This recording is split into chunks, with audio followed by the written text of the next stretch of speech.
Hey there, athletes. Coach John Ferry here from Team Wilpers. Excited as always to welcome you here to our athlete briefing for week 3 for the half marathon run challenge. Hope everyone is having an amazing week 2. Speaking of week 2, of course, we're going to start with our week 2 review here. So run number 1, we had that endurance run plus stride. So we're training aerobically with just little short bursts of speed, something just to kind of break up the steady pace of that endurance run there. Or we had that optional second workout here, that other tempo workout in the week here. So you get a little bit more time there at race pace. So both great workouts, both are absolutely contributing to those race day goals. Key run number 2 was our hill workout, the first of what will not be the last hill workout here in this challenge for sure.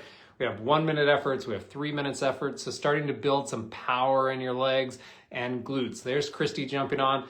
Favorite workout of the week for sure, the hill workout. So looking to gain proficiency of handling hills on race courses. Once again, trying to build power and strength in legs in general. Of course, finishing the week out this week, probably upcoming for most people, still the long run of the week. So it's cold out there for a lot of people. Bundle up, get out there. Always wants to be the best run, most fun of the week. So hopefully have that upcoming here in the next 48 hours for most people. Just a reminder, so we're coming to the end of the week, of course. Keep going into the website, checking those boxes, chasing that 100% completion percentage. It's going to put you in the best possible position come March on your race day.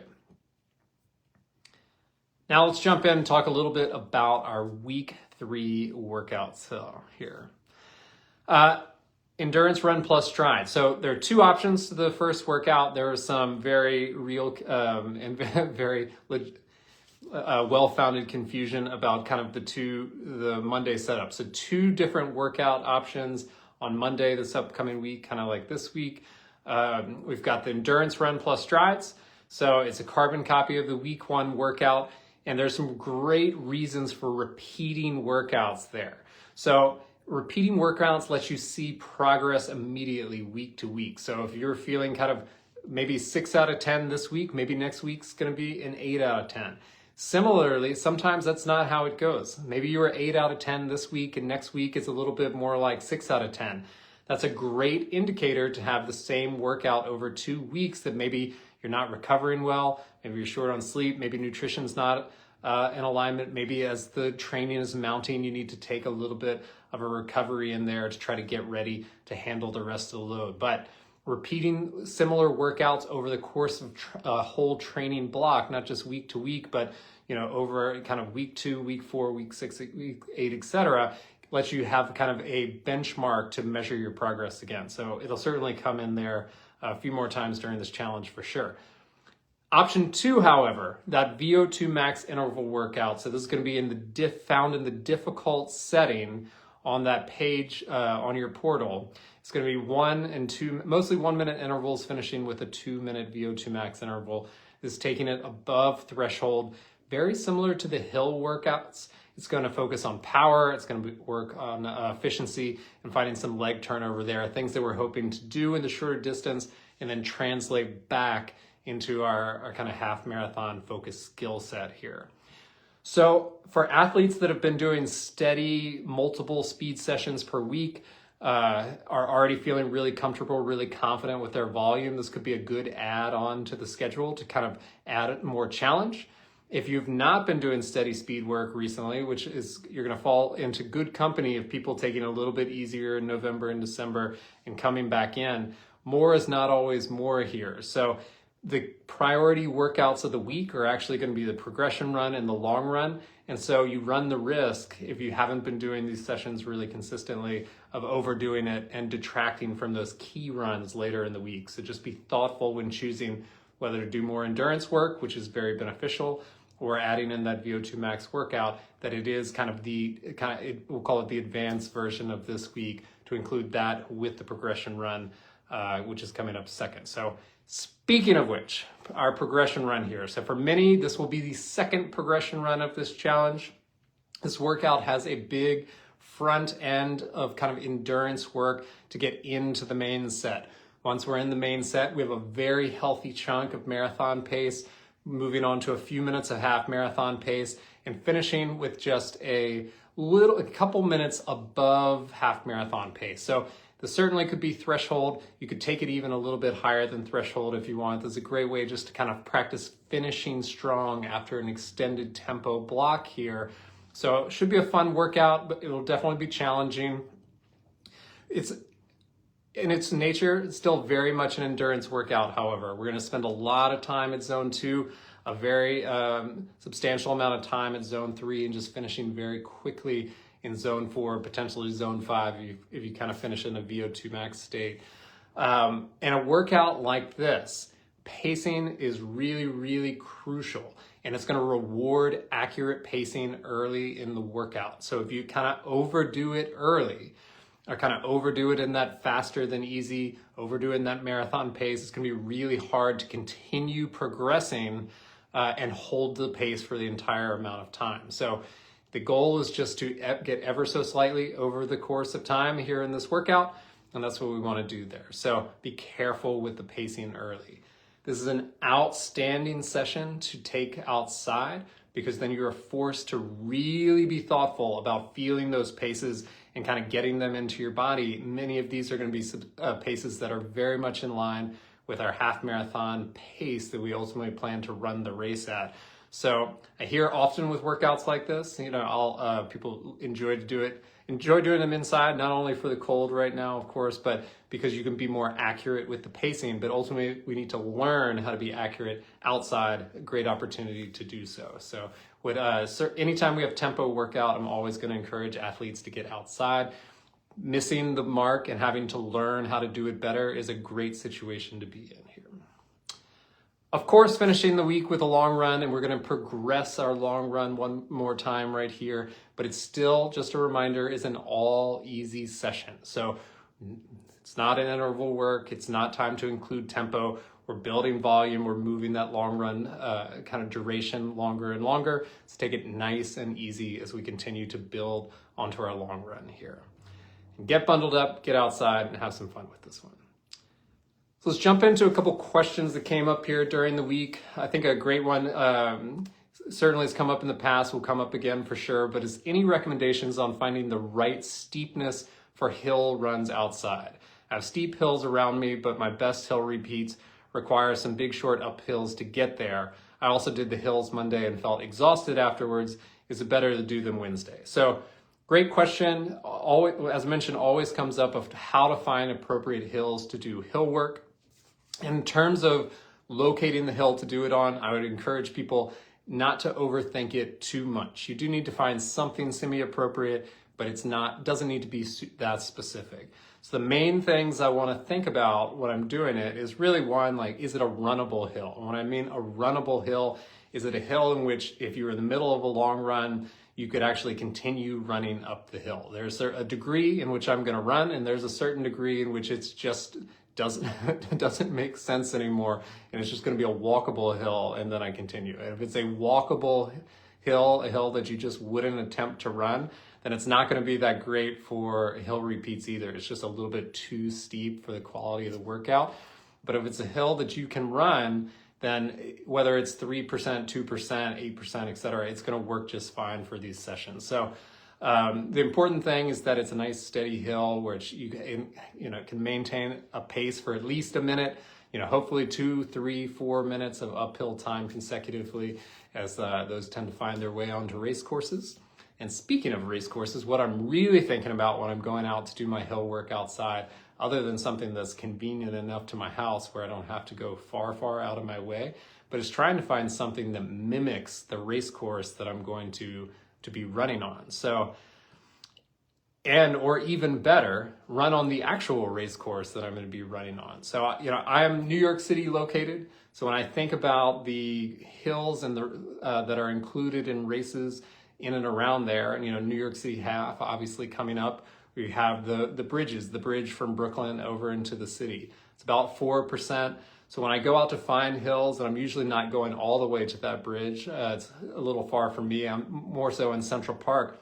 I'm not really thinking about like what exactly is a 4% hill in Central Park. what I'm in essence trying to do is think, what are the sections of Central Park, which I'm very familiar with, that kind of seem like that bridge over into Manhattan. And if it's roughly similar, then I get to replicate it. Then when I plan my long run routes, you better be sure before March 16th and the weekend of New York City Half, I'm going to make sure my long run route includes that exact hill multiple times so that I have familiarity with it, so that I have it's fresh in my mind. Because if you have that opportunity to practice on the race course, it's going to be one of the best ways to get ready for race day you could possibly have. But ultimately, don't beat yourself up too much. Don't spend a single second searching through GPX maps trying to find a hill that's exactly 3-4%. Just go somewhere that's a runnable hill near you. Ultimately, it's going to work just fine for us and be very beneficial for you. So part B to this question here was just in regards to the date of a Monday workout versus a Wednesday workout, etc. So obviously we have 3 key workouts of each week. In our kind of baseline, one is endurance right now, one is our kind of key structured workout, and the other is our long run. If you feel like the Wednesday to Saturday combo is too much, if you feel like those Wednesday workouts are detracting from Saturday, you absolutely could toggle the Monday, Wednesday, put your tougher workout on Monday, have an endurance run on Wednesday so that you're set up best for your key run on Saturday.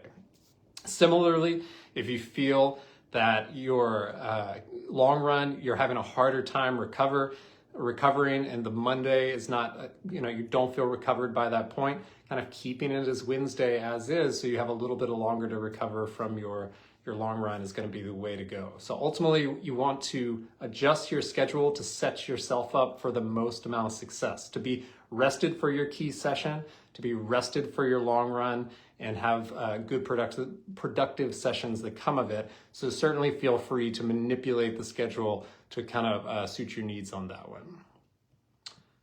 Our next question here would be, was the VO2 max intervals instead of the strider like the same 15 seconds? And the answer is no, that it is 2 separate workouts. So in the endurance run plus strides, we want to maintain same strides we've been doing, which are ultimately pretty low-key efforts.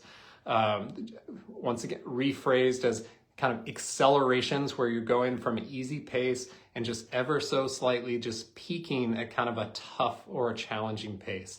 In my opinion, in this endurance workout, the fastest those strides really need to go, it's going to be somewhere in and around half marathon to threshold pace.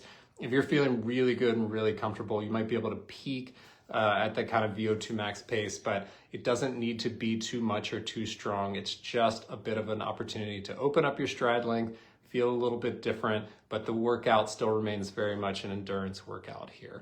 And for that VO2 max workout, it's going to be a totally different structure, totally different setting. So make sure to check out that difficult tab if you're interested in the VO2 max workout. And otherwise, the endurance run plus stride stays nice and easy with just those accelerations, aka striders, put into the mix. So a endurance focused workout there. Sorry for any confusion on that one. So not necessarily applicable to the half challenge, but since there's a strider option this week, I thought about how we talk a lot about what sprints are not, for example, striders, not so much what they are, and don't usually see sprints as a term used in workouts. Same as anaerobic capacity intervals. Can you take a quick minute to clarify the terminology in place in training? Thanks.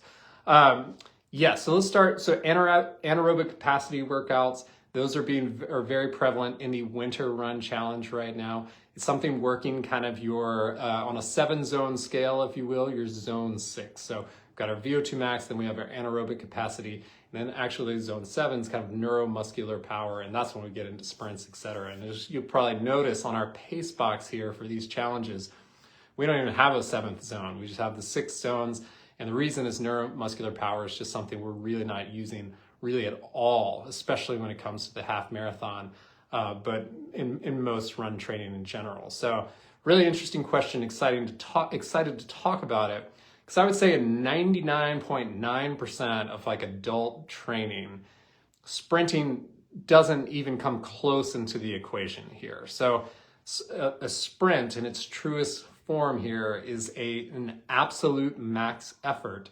And if you kind of dig into the weeds of it, it's really almost impossible, even for the most elite athlete, to sprint more than about 30 seconds at absolute maximum. So we're talking about efforts of 30 seconds or less are really the what a sprint is here.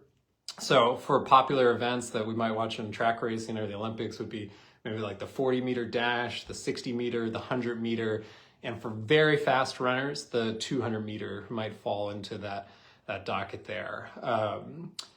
For many people, even the 200 meters is going to start to go into the endurance arena. So the 400 meters is a tricky one. That's one that technically falls into the short distance kind of sprint category, even though it's very much moving into the endurance realm. The professional runners are not hitting that in 30 seconds. And US Track and Field actually classifies everything from 800 meters and above as an endurance race. So when you think about the terminology of sprinting, and think about people calling 5K being, kind of sprint distance. It's not a sprint distance, very much an endurance race, 800 meters and beyond endurance running there. So we talked about sprinting being maximal effort over short distance. It also requires a huge amount of recovery after these sprint efforts because you're going to such a heavy, intense state. So usually these are classified by very lengthy standing recovery. So it's funny, I actually ran not quite a sprint workout last night, but an 800-meter pace focus workout. I thought I would just share the structure, which was 200 meters on hard at 800-meter pace, followed by 3 minutes of full stand-stop recovery. So no jogging, no nothing, just 3 minutes trying to recover from a 200-meter effort, followed by 2 500-meter hard efforts with 5 minutes of full standing recovery afterwards. And I'll be honest, the 5 minutes went by very fast. We ultimately ended up taking more recovery before the final set because that 5 minutes wasn't enough, even standing completely still, to recover from the effort of the 500 meters. So it's very, very rare. It's, without a doubt, in a half marathon program, there's no need to include sprinting. It's going to be something that's very specific. And it's not going to sneak into our challenges anywhere either, unless if there's a very dedicated group of people who gets interested in 400 and 200 meter racing, we'll happily create programming to go along for it. But until then, we'll focus on things that are much more appropriate to the typical race distances we see of 5K, 10K, half marathon, marathon, etc. But yeah, sprint's fun, certainly, for an off season, if nothing else. So hopefully that answered it. And naturally, if you hear someone use the terminology sprint wrong from here forward, you're of course at liberty to correct them and tell them ultimately what it means. So you have my permission. I'll write you a note. Otherwise, that'll be all here for our week 3 briefing. Thanks as always for being here. Can't wait to jump into week 3 with you and see you back here next Friday for week 4. Have an amazing weekend.